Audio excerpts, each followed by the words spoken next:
Hello team, welcome to another ATP Geopolitics video with myself, Jonathan MS Pearce. This is a sort of breaking news update, as in this is just coming out from a news source, Le Monde, a French newspaper, that's reporting on what took place back in February 2025 this year, around the anniversary of the war in Ukraine, and around the controversy, it was a controversy at the time, of the US not just abstaining, but voting against a UN resolution that was critical of Russia, which has happened each successive year of the war. A resolution that was critical of Russia in terms of being an aggressor over the war in Ukraine. And we know well, we can be pretty sure that something funky was going on, because this was extraordinary. It was reported in most news outlets that this was a kind of fairly, well, in a lot of outlets, it was like, this is a dark day for the US in voting with North Korea. I guess there would have been some outlets that would be either ignoring it or not seeing it so critically. But let's go back before we go to what Le Monde says in terms of actually there being conspiracy between Russia and the United States over this process. So if you remember, back in February, the US sides with Russia in the UN resolutions on Ukraine.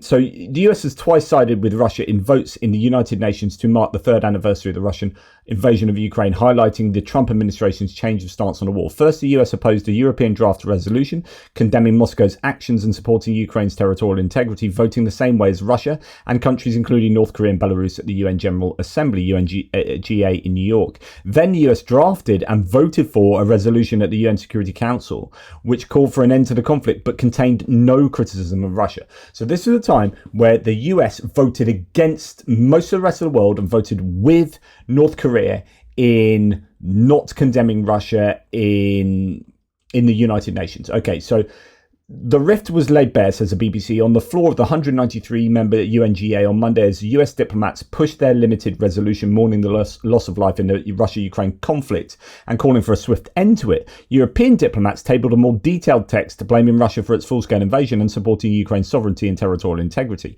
Quote, "We need to reconfirm that the aggression should be condemned and discredited, not rewarded," said Ukrainian Deputy Foreign Minister Mariana Betsa. UNGA members backed the European resolution by 93 votes, but extraordinarily, the US did not abstain, but actually voted against it, along with Russia, Israel, North Korea, Sudan, Belarus, Hungary, and 11 other states, with 65 abstentions.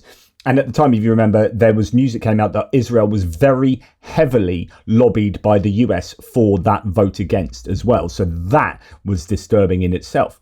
Now, to continue, the UNGA also passed a US resolution, but only after it was amended to include language supporting Ukraine, which led to the US abstaining. Republican Senator John Curtis said he was deeply troubled by the vote, which put us on the same side as Russia and North Korea, he said. That's a quote. "These are not our friends. This posture is a dramatic shift from American ideals of freedom and democracy," he wrote on Twitter. On X, "The vote was, quote, contrary to our long-standing support of democracy," and said former US House of Representatives Speaker Nancy Pelosi. Ukraine's former Minister of Economy, Timofey Milovanov, said the choice to side with Russia was deliberate. Okay, this is what he said at the time. What we thought was that was the US trying to appease Russia, but it turns out it was more calculated than that. And there lies a huge problem. So, quote, "This is no longer just rhetoric or political theatre," he said. Okay, so then Le Monde comes out with an article published today titled "The US's Slow Abandonment of Ukraine Since 2014.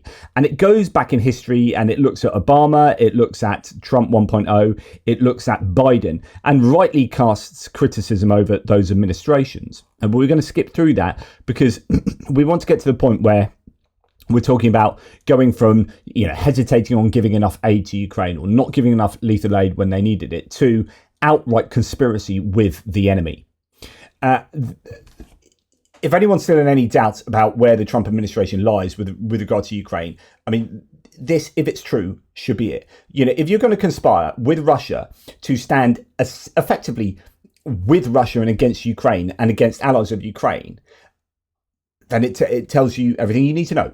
as I keep saying. So Trump, back in the White House on January the 20th, threw Europe's impotence in its face, says Le Monde.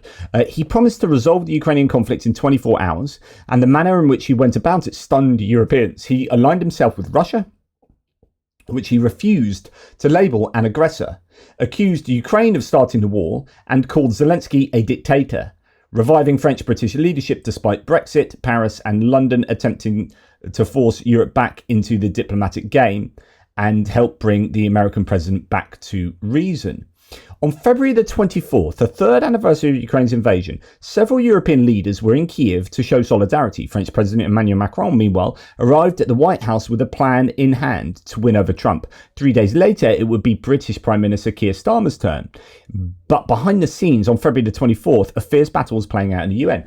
So the added context to this was at the time where Macron and then Starmer and then Zelensky went to the White House and Zelensky was ambushed. But just before Zelensky was ambushed, we had what was going on in the United Nations. And it might have even been eclipsed by all that was going on in the Oval Office, so that we didn't report enough on how absolutely egregious this was. So, to mark this sober anniversary, Ukraine had prepared a draft resolution condemning Moscow's aggression and calling for the withdrawal of Russian forces. Europeans, having watched support for Ukraine wane as a result of Israel's offensive in Gaza, persuaded their Ukrainian colleagues to tone down the text to secure a large majority at the General Assembly. But on February the 21st, the first thunderclap struck, recalled French Foreign Minister Jean-Noël Barrot. Now, Barrot has been a strong supporter of Ukraine, and I think has done a pretty good job as the foreign minister. Now, the US Chargé d'Affaires, Dorothy Shea, informed France's ambassador to the UN, Nicolas de Rivière, and then his British counterpart, Barbara Woodward, that not only were the US asking Ukraine to withdraw its draft resolution, but they would propose their own. She expected European support. De Rivière replied that the Ukrainians would refuse and asked what the American draft advocated. Quote, peace rather than war, answered Shea. Quote, is this a Russian-American initiative? De Rivière quipped. Woodward did not appreciate the joke, but the British and French would later confirm that the American draft resolution had indeed been discussed with the Russians beforehand behind their backs. Now, this is essentially the core of what the video is about. And it is just, a sentence or two in this Le Monde article. But if this is true, and I missed this kind of confirmation from British and French people, but this may well be out there in the information space already. But Le Monde is saying British and French would later confirm that the American draft resolution had indeed been discussed with the Russians beforehand, behind their backs. This is conspiracy between Russia and the United States of America to produce statements, resolutions in the United Nations to the benefit of Russia and against Ukraine's objectives and against support for Ukraine. I think it's absolutely incorrigible. This is egregious behaviour from the American UN delegation. Well, in fact, I'd say the Trump administration. A crisis meeting brought together representatives of European Union countries over the weekend. There was a, quote, feeling of betrayal, one participant reported. Unlike in 2003 over Iraq, this time they were united. They agreed that Ukraine must maintain its text. They entrusted command of operations to the French and British, permanent members of the Security Council alongside the US, Russia and China. Paris and London divided roles. The British would confront the Americans in the Security Council. The French would handle the duel of resolutions in the General Assembly. Quote, it was great that the British took the lead against the Americans, a Paris source said approvingly, rather than the French, who traditionally play that role. So that added to the idea that there's conspiracy. The other point of note here is that the Europeans then were united and actually sent the British and French with different roles to essentially diplomatically combat the United States here. This was... you had the conspiracy and then you had the unification of people supporting Ukraine, counteracting that conspiracy. So there is much more of a formal, there's an understanding of a much more formal approach of Russia working hand in glove to some extent with the US and that is absolutely astonishing. Now, the article continues. Skillfully, the French submitted amendments at the General Assembly that undermined the American resolution, notably by introducing the requirement to respect territorial integrity. The US delegation refused to include them, but when the vote was held on the morning of February the 24th, the United States bit the dust. As a delighted European diplomat put it, the Ukrainian resolution, kept intact, was adopted despite opposition from the US and Russia. The American resolution was also adopted, but so altered that the US ended up abstaining on its own text. The operation was more complicated at the Security Council. The Americans had lobbied non-permanent members intensely. They insisted that their text, calling for a swift end to the war in Ukraine without naming the aggressor, be put to a vote the same day. The resolution passed with 10 votes and 5 abstentions. The US voted with Russia and China. The 5 European members abstained. The transatlantic rift was now in full view. Why did France and the United Kingdom not use their veto? There was the official explanation, quote, the veto is to oppose war, not peace. And there were political reasons. The fact that Macron was in the Oval Office that day and that Starmer was expected, there was no coincidence. So, in other words, had they properly vetoed what the US had put forward there, then this would have, at the time when the two leaders were visiting the Oval Office, would have been insanely controversial. Aware of the fracture, Europeans were not yet ready for a total break. Above all, the White House wanted to avoid a clash so as not to let the widening gap show. Quote, very well prepared, the President Macron managed to contain Trump's impulses, said Barrot, who that day was simultaneously following the meetings in the White House where he accompanied Macron and the battles at the UN on his phone. The clash came for Zelensky 4 days later on February the 28th when he fell into an ambush led by President Trump and his Vice President J.D. Vance. The vitriol of the Oval Office session stunned Europeans who set about once again trying to patch up an alliance whose main partner no longer cared. After Macron and Starmer, German Chancellor Friedrich Merz passed the Oval Office test on June 5th successfully, that is, without a clash, and proudly presented Trump in a gilded frame the birth certificate of his grandfather, Friedrich Trump, born in Germany in 1869. But the Europe he comes from is of no interest to the US president, except for the trade tariffs it can pay him. In reality, from Obama to Trump to Biden, no American president has considered Ukraine a vital interest for the US, whereas for Europeans, Russian aggression made it an existential question. After so many disputes over Iraq, Libya, Syria and Afghanistan, Europeans are only now beginning to understand that America no longer shares their worldview. On June the 16th, Donald Trump abruptly left the G7 summit in Canada before Zelensky arrived, ditching the Europeans. America has cut ties. And I find this spot on in the kind of analysis side of it.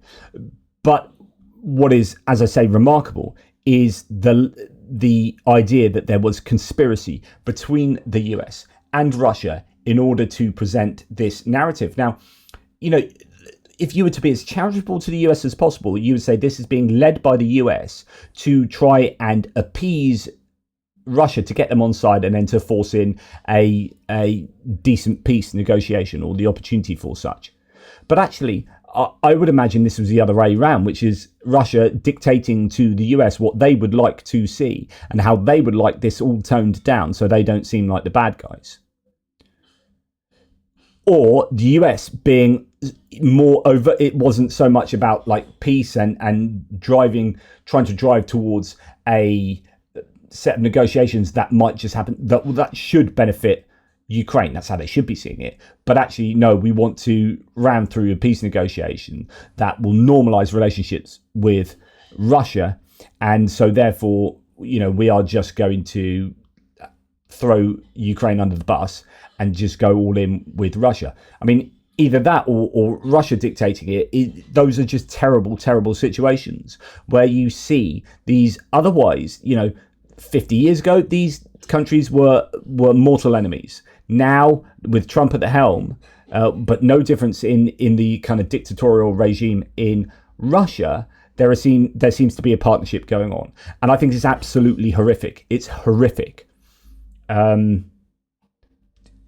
I honestly, like, 3.5 years can't come soon enough. Like, please, can we have the next administration? Because this administration is so geopolitically compromised that it is astonishing. or just naive or stupid. We can talk about trade wars and tariffs. We can talk about wanting to undermine NATO just as much as the UN, wanting to undermine the EU. I just think the present Trump administration is a very dangerous setup. And I think anyone who continues to support them, who has Ukraine at the forefront of their agenda, needs to take a long, hard look at themselves. Incredible. Anyway, let me know what you think. I'd be very interested to see your opinions. Please, if you're going to disagree with each other, do it respectfully in the threads. But I think this is yet another indication of the compromise of the Trump administration. Take care, and I'll speak to you soon.